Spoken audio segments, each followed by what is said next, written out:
It was early morning when the soft rays of sunlight touched Mira's little veranda.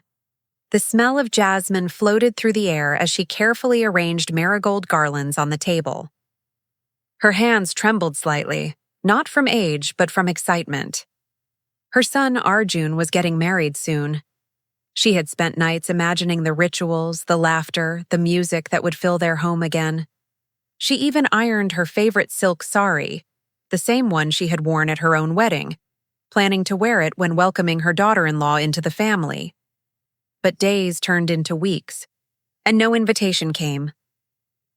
Every time the postman passed by, Mira's heart fluttered with hope. Maybe today, she thought. Maybe my son's card will finally arrive. Yet each time, it was something else. A bill, a pamphlet, a reminder of how forgotten she'd become. Arjun's calls had grown shorter, too. He used to ring her every evening, sharing office stories or asking what she'd cooked. Now his voice felt distant, rehearsed. And whenever Mira mentioned the wedding, there was an awkward silence, like a wall rising between them. One afternoon, unable to bear the uncertainty, she decided to visit him. She bought a box of sweets, tied her gray hair neatly, and took the bus across town to the apartment Arjun shared with his fiancée, Riya. Mira smiled nervously as she knocked on their door. It opened, but not to the warmth she expected. Riya stood there, perfectly dressed, her expression cold and calculating. "Oh, it's you," she said, her tone sharp enough to slice through the moment. "I just came to see how the preparations are going," Mira began softly, holding out the sweets, "and to ask when I should start helping with the rituals. I can manage the guest arrangements or the kitchen work."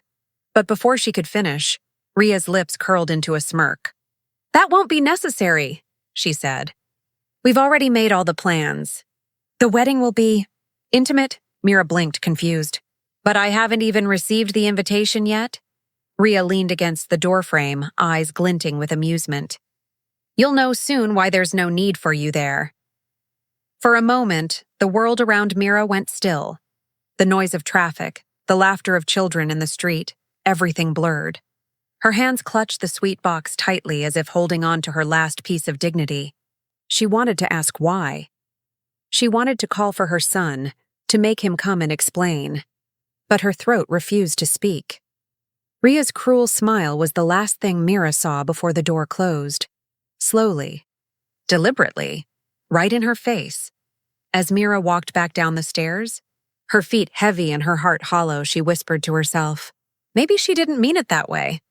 Maybe there's some misunderstanding." But deep down, a cold truth began to sink in.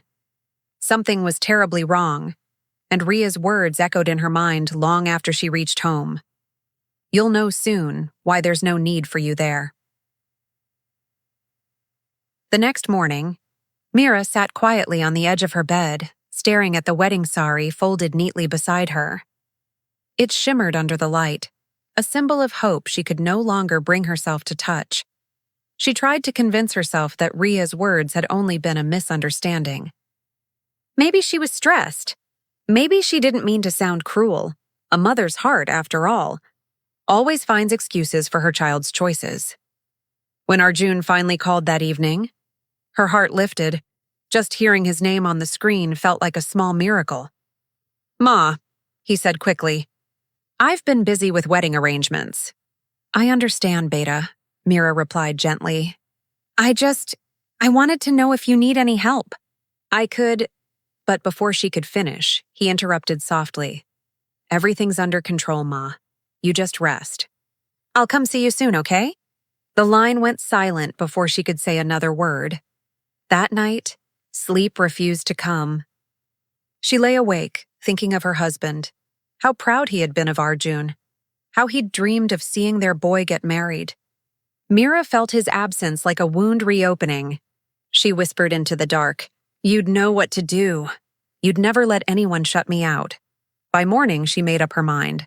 She wouldn't wait for permission anymore. She was his mother. She had every right to bless her son before his new life began.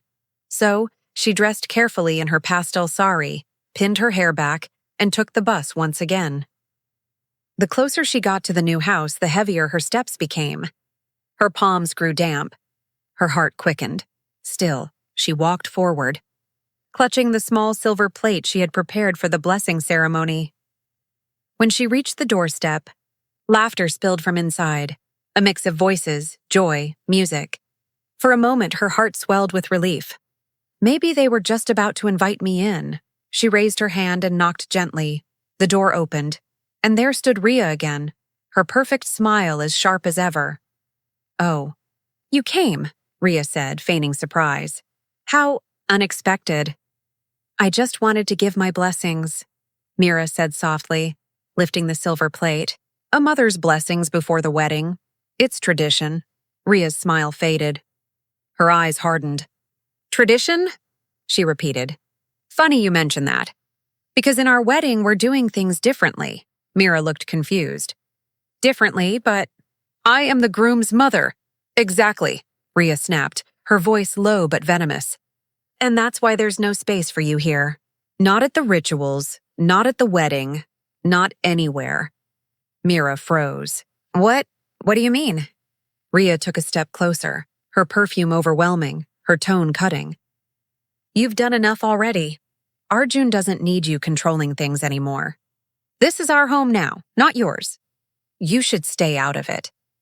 As Mira stood trembling on the threshold, she noticed movement behind Rhea. Arjun was there, her son, standing silently in the hallway. His eyes met hers for a second, filled with conflict. And then he looked away. "Arjun," she whispered, voice breaking. "You're just going to stand there?" He didn't answer. Neighbors had begun to peek from their balconies, whispering. The laughter from earlier had turned into murmurs. Mira's heart pounded. Shame burned in her chest. Slowly, she lowered the silver plate, the flowers trembling in her hand. "I only wanted to bless you," she said softly. "That's all a mother ever wants." But Rhea only smiled, that same cruel smile, and said, "We don't need your blessings. We're happy without you." And with that, the door closed again. Mira stood there for a long time, staring at the door that had once been her dream, now a wall between her and the son she'd raised.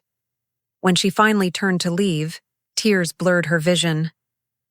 The silver plate slipped from her fingers, the flowers scattering across the floor. That night, back in her lonely room, she sat staring at the half-burnt dia on the windowsill. Her eyes drifted toward the old wooden chest by her bed, the one that held her late husband's belongings. Something urged her to open it. Inside, among faded photos and yellowed letters, she found an envelope she had never seen before, her husband's handwriting on it. Her hands trembled as she picked it up. On the front were written just 3 words, "For Mira, urgent," and as the clock struck midnight, she tore it open, unaware that this letter would uncover the secret that would change everything. The letter trembled in Mira's hands as she unfolded it. The paper was old, fragile, almost like the memories it held. Her husband's handwriting, neat and firm, brought a lump to her throat before she'd even begun reading. "Mira, if you're reading this, I may no longer be there to protect you. I know how kind you are, how you forgive too easily, but promise me, never let anyone take what's yours, especially this house. I've left everything in your name. Our home, our memories, all of it belongs to you." Her eyes filled with tears as the words blurred before her.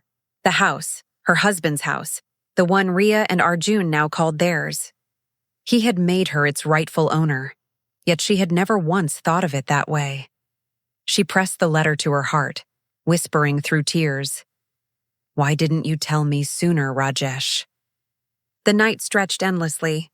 Outside, the world was asleep, but inside her heart, storms raged. In the faint glow of the lamp, Mira's mind wandered back to the years that had led her here, the long, exhausting years of motherhood and sacrifice. She saw herself as a young widow again, holding little Arjun in her arms, promising him that his life would be full of joy even if hers no longer was. She remembered running from one tuition job to another, sewing late into the night just to afford his school fees. There were nights when she skipped dinner so he could have enough. Days when she smiled through exhaustion so he wouldn't worry. And through it all, she never complained. She had built her life around him, brick by brick, dream by dream. Now that same boy stood behind a woman who told her she didn't belong. The pain was unbearable. But Mira was not a woman of loud anger. She didn't shout. She didn't curse her fate. Instead, she cried quietly, tears slipping silently down her cheeks as she sat by the window, watching the candle flicker against the darkness. She wanted to hate Rhea, to despise her arrogance. But even then, her heart whispered, maybe she just doesn't understand. Maybe she'll change after marriage. Morning came with no peace. The streets outside were alive with wedding songs and toll beats. Every sound was a reminder of what she was being kept away from. When she stepped outside to buy milk, neighbors looked at her with pity. Some avoided her gaze. Others whispered behind her back. Poor woman, one murmured. Her son's wedding, and she's not even invited. Every word was another wound. Mira returned home and sat by the letter again. Her husband's warning echoed in her ears. Never let anyone take what's yours. That's when she heard it. Voices from outside her window. She moved closer, careful not to make a sound. It was Rhea's voice, sharp, confident. Don't worry, Rhea was saying on the phone. Once the wedding's over, she'll leave on her own. She's too soft to fight back. A pause. Then a laugh. She doesn't even know the house is in her name. When we transfer the property, she'll sign anything I tell her to. Mira's breath caught. Her pulse quickened. Every word felt like a blade twisting deeper into her chest. So this wasn't a misunderstanding. It wasn't about tradition or pride. It was about greed. Control. Rhea wasn't just cruel. She was cunning. Mira's trembling hands gripped the letter tightly. Her tears dried, replaced by a quiet, burning strength. She sat there for a long time, staring at the wall, her late husband's portrait smiling faintly down at her. You were right, she whispered. I forgive too easily. That night, for the first time, Mira didn't cry. She folded the letter carefully and placed it in a drawer, not as a keepsake, but as a weapon of truth, because now she knew this was no longer about being left out of a wedding. This was about defending the life she and her husband had built together, and she would not let anyone steal it. Outside, the wedding drums continued. But inside Mira's heart, something else began to play. The slow, steady rhythm of resolve. The next morning, sunlight streamed through the thin curtains, casting long golden lines across Mira's room. She hadn't slept much. Her mind replayed Rhea's cruel words again and again, each one sharper than the last. But now the ache in her chest was no longer just sorrow. It was purpose. The letter from her husband lay open on the table, its edges trembling slightly in the soft breeze. She read it once more, carefully this time, her eyes catching on a final line she had missed before. The lawyer, Mr. Sharma, knows everything. He will help you if the time ever comes. For years, Mira had thought the time meant an emergency, maybe for Arjun's education, or her own safety. But now she understood. That time had come.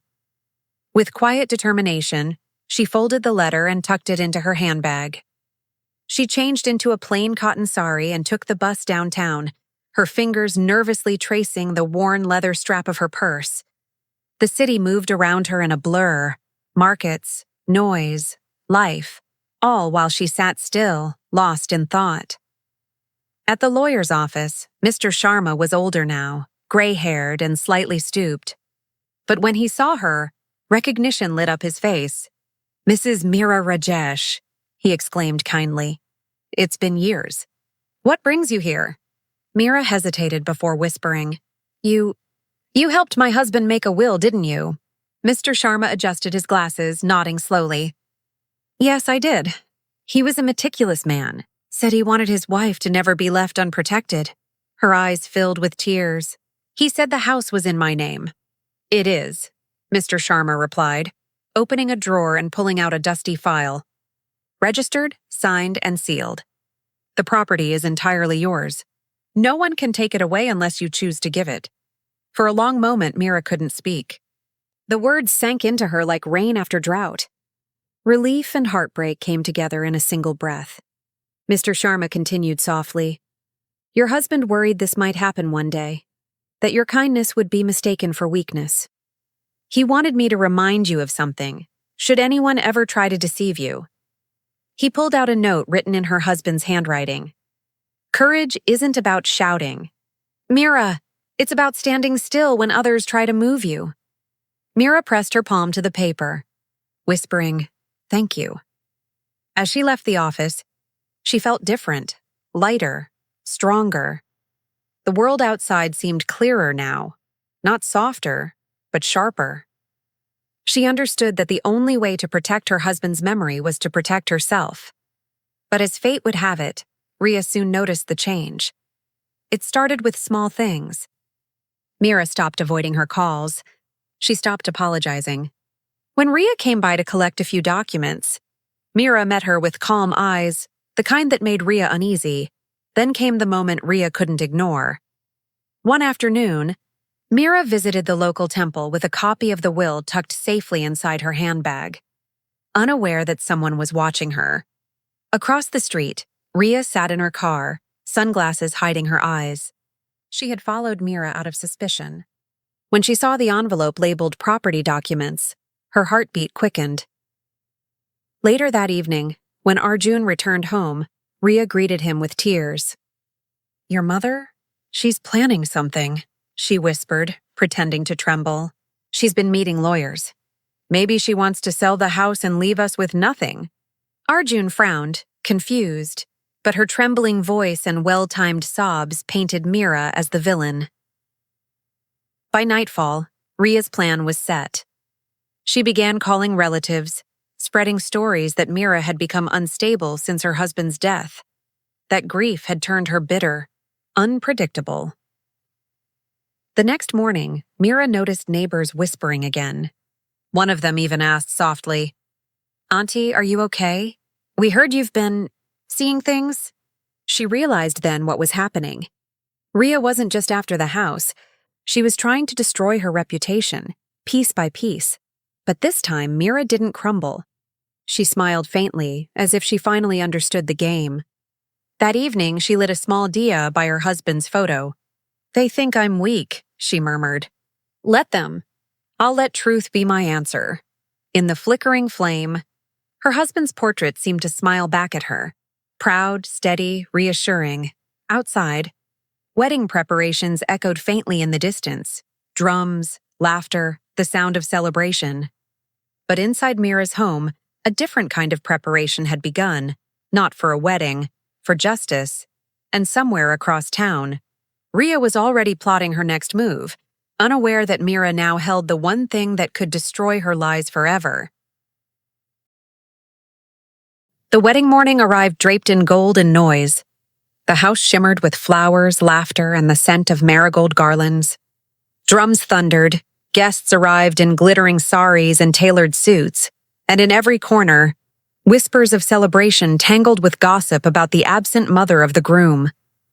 Mira stood by her bedroom window, the same one where she had once watched her son play cricket in the courtyard. Now she watched from behind the curtains as wedding cars lined the driveway. No one had sent her an invitation. No one had called to ask if she was coming. Her saree, a deep maroon silk she had saved for this very day, hung neatly pressed on the bed. She ran her fingers across it, feeling the memories woven into its threads. Her husband had gifted it to her on their 25th anniversary, saying, "You'll wear this when our son gets married." And now her son was getting married. But she was not welcome. Tears clouded her eyes, but she blinked them away. She would not let Rhea see her cry again. A knock came at her door. It was the maid, trembling slightly, holding a small envelope. "Madam." This came from downstairs. "Mrs. Rhea said it's from the family." Mira opened it slowly, her hands shaking. Inside was a single note, handwritten in elegant, cruel simplicity. "Please don't come. The hall is already full and we don't want unnecessary drama. It's best for everyone. No name, no signature, just the cold finality of rejection. For a long moment, Mira stood frozen. The distant sounds of music and laughter grew louder, cruel reminders that her family had moved on without her. The world outside sparkled, but inside, everything felt hollow. Then she took a deep breath, straightened her shoulders, and whispered, "Enough." She changed into her maroon sari anyway, the one her husband had loved. She pinned her hair neatly, applied a simple bindi, and looked at herself in the mirror. The woman staring back wasn't broken. She was grieving, yes, but there was strength beneath the softness now. When she stepped outside, heads turned. Some in shock, others in quiet admiration. The whispers followed her down the path. She came after all? I thought she wasn't invited. At the gate, Ria spotted her, and her perfect smile faltered. She rushed forward, pretending to be sweet, though her eyes glinted with annoyance. "Oh, you came?" she said, her tone sugar-laced with venom. "We thought you weren't feeling well. You should rest, Ma. Weddings are tiring." Mira's voice was calm, almost too calm. "A mother's blessings never tire, Ria." Ria forced a laugh, then leaned closer and whispered so only Mira could hear, "You're not needed here. The photographer's list, the family portraits, your name isn't there. So please don't make a scene." Her cruel smile returned, sharper than glass. For a heartbeat, Mira felt her world collapse again. But then, from somewhere deep within, a quiet voice rose, her husband's voice, echoing the same words from years ago. "Courage isn't about shouting. Mira, it's about standing still when others try to move you." She lifted her chin, met Ria's gaze, and said softly, "I won't make a scene, dear. I'll just bless my son and leave." Ria blinked, momentarily thrown off by the quiet confidence in Mira's tone. When Arjun saw his mother from afar, his expression flickered, surprise, guilt, confusion. He hesitated, caught between his new bride's controlling presence and the woman who had raised him with love. Ria quickly grabbed his arm, whispering urgently, "Don't go. She'll ruin everything. Remember what she did. The lawyers, the lies." Arjun hesitated only a moment longer, then looked away. That single motion, that choice, cut deeper than any words could. Still, Mira smiled through the ache. She walked up to her son, placed her hand gently on his head, and whispered, "May you always have the strength to recognize love, even when pride blinds you." Before Ria could stop her, Mira turned and walked away, her dignity wrapped around her like armor. The wedding hall glittered behind her, but her footsteps were steady. As she reached the gate, the sound of the wedding drums faded, replaced by something else: applause. A few older guests, watching quietly from the side, nodded to each other. They understood what they had just witnessed: grace and humiliation, power and silence. That night, after the wedding, Mira sat alone at her husband's desk. The will lay before her, open to the final page. There was a line she hadn't noticed before, written in his familiar hand. "When truth is tested by cruelty, let the truth speak for itself, in your own time." She closed the document gently and whispered, "Soon, my love, soon." Outside, the city fireworks painted the sky in celebration. But in Mira's heart, another fire had been lit. Quiet, fierce, unyielding. The humiliation was over. The reckoning was about to begin. The morning after the wedding was eerily quiet. The laughter, the music, the clinking of glasses, all gone, replaced by the distant hum of emptiness. Mira sat in her modest living room, a cup of untouched tea cooling beside her. The humiliation of last night replayed in flashes, Ria's smirk, Arjun's silence, the guards escorting her away as though she were a stranger, not the woman who gave him life, but her tears had dried long before dawn. Now, her eyes held something else: clarity. Just as she was gathering her thoughts, the doorbell rang. When she opened the door, a man in his 30s stood there, sharp suit, camera bag slung over his shoulder, and eyes that spoke of curiosity and truth. "Mrs. Mira Arjun?" he asked politely. "My name's Karan. I'm a journalist." I was at the wedding last night. Mira stiffened slightly, unsure. Why would a journalist come here? He hesitated, then opened his bag and took out a small tablet. Because I think you deserve to see what your daughter-in-law's been hiding. Her heart skipped. Hiding? Karan tapped the screen. A video began to play. It showed Rhea in her bridal makeup laughing, but not with Arjun. A man, tall and unfamiliar, stood close beside her in a hotel room. Their voices were hushed, their smiles secret. Everything's going perfectly, Rhea whispered in the video. Once the wedding's over, the house will be mine. Arjun's too soft. His mother won't even see it coming. The room spun for a moment. Mira clutched the edge of the table, her breath caught in her throat. The pain that had haunted her for months now had a name: deceit. Karan's voice was gentle. I didn't want to believe it at first, ma'am. But there's more. He swiped again. Photographs, voice recordings, transaction slips, all threads in a web Rhea had spun long before she even married Arjun. She planned to have you declared mentally unfit, Karan continued quietly, and then transfer the house under her name, using Arjun's power of attorney. For a moment, Mira couldn't speak. Her lips trembled and her eyes welled up. Not just with pain, but disbelief at the depth of cruelty she'd faced in silence. Then something shifted in her. That same quiet strength that had carried her through widowhood, through loneliness, through every betrayal. Thank you, she whispered, her voice steady again. But how do I make them see the truth? Karan looked at her with respect. You already have the proof. I can help you gather the rest. There's a reception tomorrow night. All the guests will be there. If you want justice, that's where you'll find it. Mira looked down at the tablet again. Rhea's voice still echoed faintly from the recording. Cold, confident, cruel. A strange calm settled over her. No shouting, Mira said quietly. No revenge. Just truth, Karan nodded. Sometimes truth is the loudest weapon. That evening, Mira visited her husband's old lawyer, the one who had helped her discover the hidden will. She handed him the evidence, explaining every detail. He listened in silence, then said softly, Your husband would be proud of you, Mira G. Most people break under betrayal. You're standing taller. When Mira stepped outside the office, the air felt different. The world around her hadn't changed, but she had. The next day, the grand reception glittered under chandeliers. Guests arrived in silks and tuxedos, sipping champagne, unaware that the night's real show hadn't even begun. At the far end of the hall, Rhea posed for photographers, radiant and false.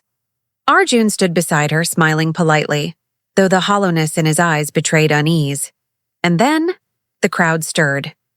Heads turned. Mira walked in, dressed in ivory silk, her poise calm and unshaken. She carried only a small folder in her hand. A ripple of whispers followed her through the crowd. Rhea froze mid-smile. She's here? She hissed to Arjun. He swallowed hard. Ma? Mira looked at him, not with anger, not with bitterness, but with an aching tenderness that cut deeper than any scolding ever could. I came to bless your marriage, she said softly. And to share the truth that belongs to this family. The crowd fell silent. Even the music stopped. Mira walked toward the stage, every step echoing like a heartbeat. She reached the microphone and turned toward the guests. I was told there was no space for me at this wedding, she began, her voice calm yet heavy with emotion. But the truth always finds its way in, even when doors are shut. Rhea's face turned pale. Stop this, she whispered urgently, but Mira continued, lifting the tablet and pressing play. The speakers filled with Rhea's own voice, clear and venomous, plotting, scheming, laughing about her plan to steal the house. Gasps rippled through the crowd. Cameras flashed. Arjun's face drained of color. Mira looked at her son. I raised you to value love over greed. But love blinded you, my child, and it nearly cost you everything. Tears welled in Arjun's eyes. Ma, I didn't know. Mira's expression softened. Now you do. She turned away from the stage, the hall buzzing with whispers, and walked toward the exit. calm, graceful, untouchable. Behind her, Ria's perfect world crumbled under the weight of truth. And for the first time in months, Mira felt light, not because she had won, but because she had finally been heard. The hall was frozen in silence.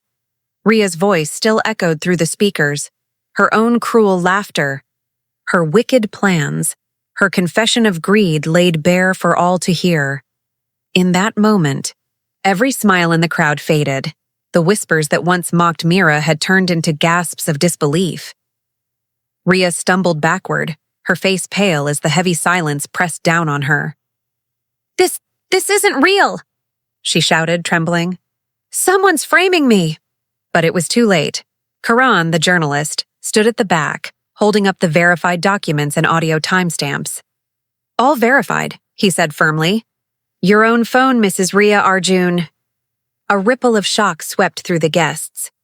Cameras flashed. Reporters rushed forward, and in the center of it all, Mira stood still, her posture dignified, her gaze steady. Arjun turned toward her, eyes wide, heart crushed by shame. Ma, I didn't know. I swear I didn't know. Mira looked at him, her expression gentle yet filled with years of unspoken hurt. I know, my son, she said softly. That's what breaks me most. You didn't see what was in front of you. He fell to his knees before her, tears streaming down his face. Forgive me, Ma, I failed you. I let her humiliate you and I stood silent. Mira knelt beside him and placed her hand on his head, just as she did when he was a child. The world teaches us to chase love, Arjun, she whispered. But not every love leads us home. Ria's voice rose again, desperate. You can't ruin me like this. Arjun, say something. Tell them she's lying. But Arjun didn't move. He stared at her. The woman he had married. The woman who had poisoned his heart with manipulation. You ruined yourself, Ria, he said bitterly. You had my mother's home, her kindness. And you turned it all into a weapon. Ria's parents, standing at the edge of the crowd, looked mortified. Her father finally stepped forward, his voice trembling. Enough, Ria. You've brought shame to us all. Her mother turned away, tears in her eyes. We raised you to build homes, not destroy them. Ria's defiance cracked. She covered her face, her shoulders shaking, not from remorse, but from humiliation. Mira rose slowly, her sari glinting softly under the chandeliers. She looked at Ria, not with vengeance, but with quiet sorrow. I won't destroy you, she said. Life has its own ways of teaching lessons I never could. The hall was utterly silent. Even the cameras stopped flashing for a moment. Then Mira turned to leave, holding her dignity higher than any victory. Arjun rushed after her. Ma, please, don't leave me. Let me come home. She paused, her back still to him. Home? She murmured. A home built on disrespect cannot stand, Arjun. Not until the foundation is rebuilt with truth. He lowered his head, tears falling freely. Then I'll rebuild it, Ma, I promise. Mira gave him one long look, a mixture of love, pain, and unspoken forgiveness. We'll see, my son. Time will tell who you become after this. And with that, she walked out, past the chandeliers, past the whispers, past the woman who had tried to erase her. The mother who was once silenced had spoken at last, not with rage, but with truth. That night, the city buzzed with headlines. Mother exposes daughter-in-law's deceit at lavish wedding reception. The hidden will that changed everything. But Mira didn't care for fame. She sat by her window later that night, staring at the stars, feeling the weight of years lift off her chest. Her revenge had never been about destruction. It had always been about restoration. Of truth. Of dignity. Of peace. And for the first time in a long time, she whispered into the quiet night, Rest now, my love. Your home is safe again. Months passed. The monsoon had come and gone, washing away the dust of the city and, in some way, the heaviness in Mira's heart. Her ancestral house, the same one Ria had once tried to claim, now stood quietly at the end of the lane, its white walls gleaming under the afternoon sun. The garden she'd once neglected was blooming again. Jasmine and marigold filled the air, just as they had before the storm. Inside, the home felt alive, not because of people, but because of peace. Mira spent her mornings by the window, sipping tea, talking softly to the framed photograph of her late husband. "It's over now," she would say, smiling faintly. "Our home stands strong just as you built it." The pain of the past still visited sometimes, in memories, in dreams, but it no longer ruled her days. She had learned that wounds don't disappear. They simply stop hurting when you make peace with them. One afternoon, as she was lighting the evening lamp, there was a knock at the door. It was Arjun. He looked thinner, humbler, and older than his years. In his hands, he held a bouquet of fresh white lilies, her favorite. "Ma." His voice trembled. "Can I come in?" Mira didn't speak at first. She simply stepped aside and he entered, this time. Not as the proud son who once let silence wound her, but as a man who had finally understood what love really meant. They sat together on the sofa, the same one where she had once waited for his visits that never came. The silence between them was different now. Not awkward, just full of unspoken apologies. "I don't expect forgiveness," Arjun said finally. "But I've left the company. Sold the apartment. I've started working with a charity that helps widowed mothers rebuild their homes. Maybe that's my way of repaying what I took for granted." Mira listened quietly, her eyes glistening. "You don't owe me, Arjun," she said softly. "You owe yourself a life lived with respect, for others and for your own heart." He looked down. "Ria left. Her parents took her abroad. I tried to make amends, but some mistakes can't be fixed." Mira nodded slowly. "Some people enter our lives to teach us lessons, not to stay. What matters is that you learned yours before it was too late." For the first time in months, Arjun smiled faintly. "Can I come by sometimes, Ma? Help in the garden, maybe fix that old fence?" Mira reached out and took his hand, the same hand she had held when he learned to walk. "You can always come home," she whispered. "As long as you remember what home truly means." The two sat together as dusk settled. The golden light from the lamp flickered softly on the walls, dancing between their faces, a quiet bridge of forgiveness forming where pain once lived. Outside, the first fireflies began to glow, tiny sparks in the growing darkness. Later that night, after Arjun had gone, Mira stood on the veranda and looked up at the stars, the same stars she had once prayed beneath, begging for strength when the world felt cruel. Now she simply smiled at them, no longer asking, only thanking. Her husband's voice seemed to whisper through the wind. "You did well, Mira." She closed her eyes, letting the peace settle deep within her chest. The house that had witnessed betrayal and sorrow was once again filled with warmth, not from grand celebrations, but from quiet truth. As the temple bells chimed in the distance, Mira lit a small oil lamp near the entrance, her evening ritual. The flame flickered softly, reflecting in her calm eyes.